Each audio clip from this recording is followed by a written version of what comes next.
Hello दोस्तों इस video में हम बात करेंगे टेंसेस के बारे में। एक्चुअली ये इंग्लिश का बहुत ही इम्पोर्टेंट टॉपिक है। क्यों है इम्पोर्टेंट टॉपिक?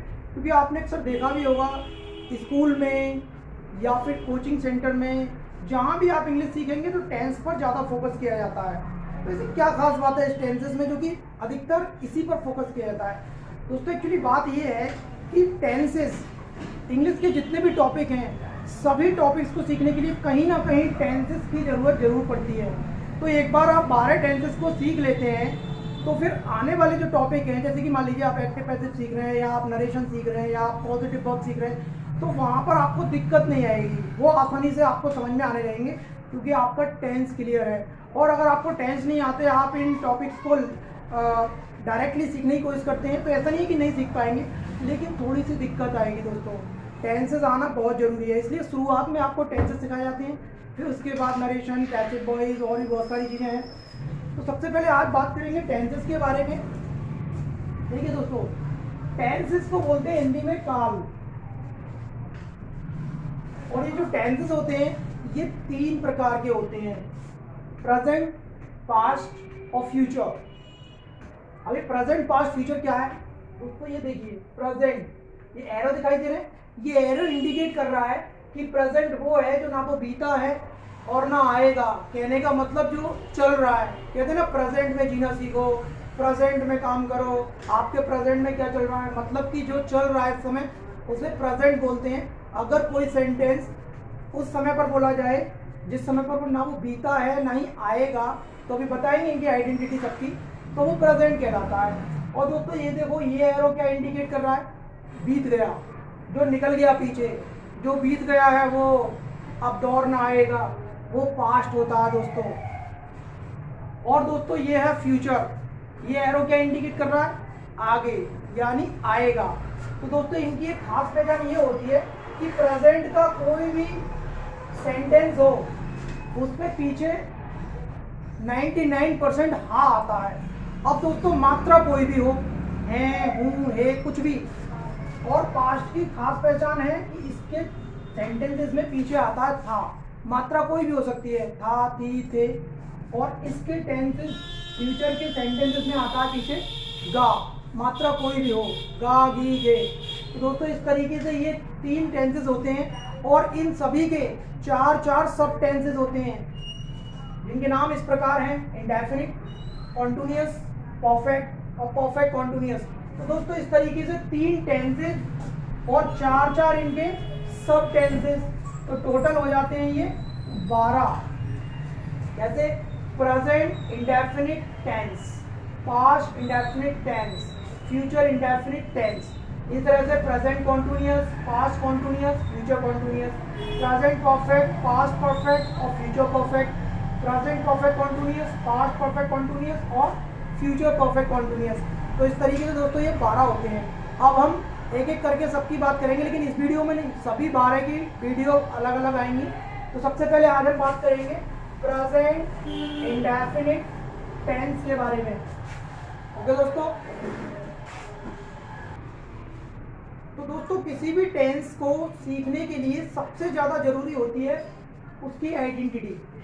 सबसे पहले तो उसका सेंटेंस, कि सेंटेंस किस टेंस में है ये पहचाने कैसे। भाई 12 बता दिए आपको, अब 12 में से कौन सा है? तो सबसे जरूरी चीज़ है आइडेंटिटी। आइडेंटिटी आपको ध्यान होनी चाहिए। तो दोस्तों प्रेजेंट इंडेफिनिट टेंस की आइडेंटिटी होती है ता है, ती है, ते है, ताहू, ते हो। इनमें से यानी etcetera word come at last of Hindi sentences. Hindi के सेंटेंस में इनमें से कुछ भी आ जाए तो आप समझ जाइए कि टेंस जो है। तो दोस्तों अगर हिंदी के सेंटेंसेस में पीछे इनमें से कुछ भी आ जाता है तो आप समझ जाइए कि वो जो सेंटेंस है वो प्रेजेंट इंडेफिनिट टेंस का है। लेकिन दोस्तों एक बात यहाँ पर ध्यान रखना, ये जो पहचान है ये कोई 100% नहीं है कि अंग्रेजों ने बनाई थी, इन्हीं को याद कर लिया तो प्रेजेंट इंडेफिनिट सीख गए, ऐसा नहीं है दोस्तों। एक्चुअली ये एक अधूरा सत्य है। ये जो पहचान है ये केवल हिंदी भाषी राज्यों के बच्चों को प्रेजेंट इंडेफिनिट टेंस को आसान बनाने के लिए, प्रेजेंट इंडेफिनिट ही सबकी पहचान बनी हुई है, रहा है, रही है, चुका था, चुकी थी, चुका है, चुकी है। तो ये आसान बनाने के लिए पहचान खुद पे खुद बना ली गई है। 90 से 95% तक ये काम करती है, ऐसा नहीं है, लेकिन 100% नहीं। ऐसा भी हो सकता है कि किसी सेंटेंस के लास्ट में ता है, ती है, ते आ रहा है, लेकिन वो प्रेजेंट इंडेफिनिट का ना हो। या ऐसा भी हो सकता है कि किसी सेंटेंस के पीछे ता है, ती है, ते है, ये नहीं आ रहा है, लेकिन वो फिर भी प्रेजेंट इंडेफिनिट का हो, ये हो सकता है। तो ये जो पहचान है ये 100% काम नहीं करती, लेकिन 90 से 95% करती है। तो दोस्तों बहुमत जिसका होता है सरकार उसी की बनती है। तो ये ज़्यादा ऐसे प्रेजेंट इंडेफिनिट के सेंटेंसेस होते हैं जहाँ पर उनमें ता है, ती है, ते है आता है, इसलिए ये पहचान लिखा दी जाती है। चलो दोस्तों बात करते हैं अब इनको बनाएं कैसे। वही पहचान लिया हमने, अब बनाएं कैसे। तो बनाने के लिए दोस्तों ध्यान रखिए, बनाने सेंटेंस भी कई, ये तो टेंस था, अब सेंटेंस जो होता है वो भी 4 तरीके का हो सकता है, अफर्मेटिव, नेगेटिव, इंटेरोगेटिव और डबल इंटेरोगेटिव। तो सबसे पहले हम बात करेंगे अफर्मेटिव के बारे में। अफर्मेटिव जो होती है सेंटेंस वो सिंपल स्टेटमेंट होती हैं, मतलब उनमें ना तो नहीं होता है, ना क्या पहले होता है, ना ही कोई क्वेश्चन वर्ड बीच में होता है। तो दोस्तों अफर्मेटिव को बनाने का फॉर्मूला ये है, सबसे पहले आप सब्जेक्ट लगाएंगे, उसके बाद आप B1, ये B1 क्या होती है, वर्ब की फर्स्ट फॉर्म, उसके बाद एस या ईएस लगाएंगे। ये एस या ईएस दोस्तों केवल तभी लगाएंगे जब सब्जेक्ट सिंगुलर होगा, अभी मैं इस बात को डीपली बताऊंगा।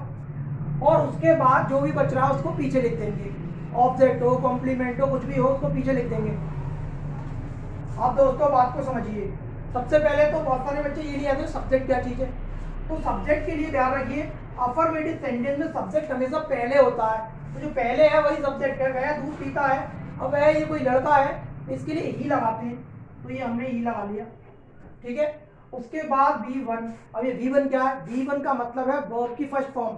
वर्ब की 3 फॉर्म होती हैं और 2 हम बना लेते हैं, ING फॉर्म और SAES form. First second third form होती है, किताबों में दे रखी होती है, वैसे ING फॉर्म भी दे देते हैं अब तो। दोस्तों इस वर्ब को ढूंढने के लिए आपको कोई प्रयास नहीं करना है, आप पीछे वाला जो वर्ड देखेंगे वही वर्ब होता है पीता। खाना, पीना, उठना, बैठना, रोना, सोना, धोना, ये सब क्या है, ये वर्ब है। दोस्तों पीना एक वर्ब है, इसमें हमने लिख दिया ड्रिंक, पीने को ड्रिंक बोलते हैं। अब तो दोस्तों ऐसे ही लगाना है, लेकिन ये कब लगाना है, जब हमारा सब्जेक्ट सिंगुलर होगा। अब ये सब्जेक्ट जो होता है वो सिंगुलर है, ये सिंगुलर प्रोनाउन है, तो इसके साथ एस लगाएंगे, ये लगा दिया।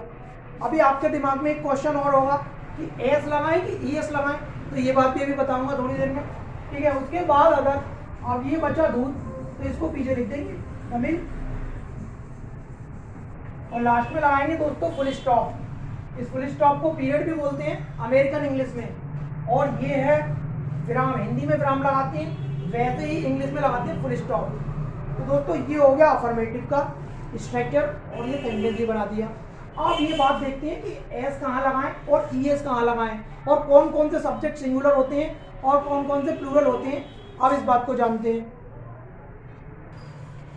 तो दोस्तों देखिए ये है ही, सी, इट, और ये एसएन का मतलब है कोई सिंगुलर नाउन। एक्चुअली ये है सिंगुलर प्रोनाउन और सिंगुलर नाउन, क्योंकि सेंटेंस का जो सब्जेक्ट होता है वो नाउन भी हो सकता है और प्रोनाउन भी। तो दोस्तों ये तीनों प्रोनाउन और कोई भी सिंगुलर नाउन जैसे कि बॉय, चाइल्ड, गर्ल, ये सब क्या है, सिंगुलर नाउन है। तो दोस्तों ये सब सिंगुलर सब्जेक्ट माने जाते हैं, और इनके साथ मेन वर्ब के लास्ट में एस या ईएस लगाते हैं। ये राइट का मतलब है, मतलब लगाना है। और दोस्तों आई, वी, यू, दे, ये सभी प्रोनाउन जो हैं वो प्लूरल हैं। इसके अलावा कोई प्लूरल प्रोनाउन, यानी कि बॉय से हो जाए बॉयज, चाइल्ड से हो जाए चिल्ड्रन या गर्ल्स, एनिमल्स, ये सब क्या है, प्लूरल सब्जेक्ट हैं, और इनके साथ मेन वर्ब में एस या ईएस नहीं लगाना है। तो दोस्तों ये बात ध्यान रखना, क्योंकि इसकी गलती का मतलब, ये गलती करने का मतलब है सेंटेंस आपका गलत होना। अब बात आती है कि एस कहाँ लगाएं और ईएस कहाँ लगाएं। ये बात तो पता चल गई कि एस या ईएस लगेगा तभी जब सब्जेक्ट सिंगुलर होगा, लेकिन इन दोनों में से लगाना क्या है।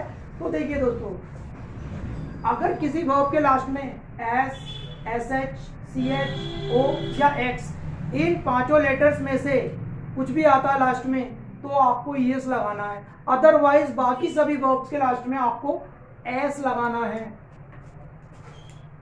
तो देखिए अब जैसे कि ये है वॉश, वॉश माने होता है धोना, अब इसके पीछे क्या आ रहा है, एसएच आ रहा है, तो अगर किसी सिंगुलर सब्जेक्ट के साथ वॉज वर्ब का प्रयोग करना हो तो हम इसमें ES लगाएंगे, क्योंकि ये SH आ रहा है इसके लास्ट में। इसके लास्ट में क्या आ रहा है, कैच पकड़ना, CH आ रहा है, उसके में क्या आ रहा था SH, इसमें क्या आ रहा है CH, तो इसमें भी हम क्या लगाएंगे, ES लगाएंगे सिंगुलर करने के लिए। इसमें क्या आ रहा है X, तो इसको भी सिंगुलर करने के लिए क्या लगाएंगे, ES लगाएंगे। इसके लास्ट में क्या आ रहा है S, तो इसको भी हम सिंगुलर करने के लिए ES लगाएंगे।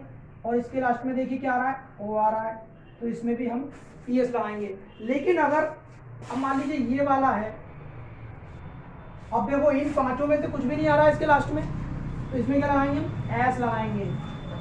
समझ में आई दोस्तों बात। अब ये तो हो गई अफर्मेटिव की बात। अब हम बात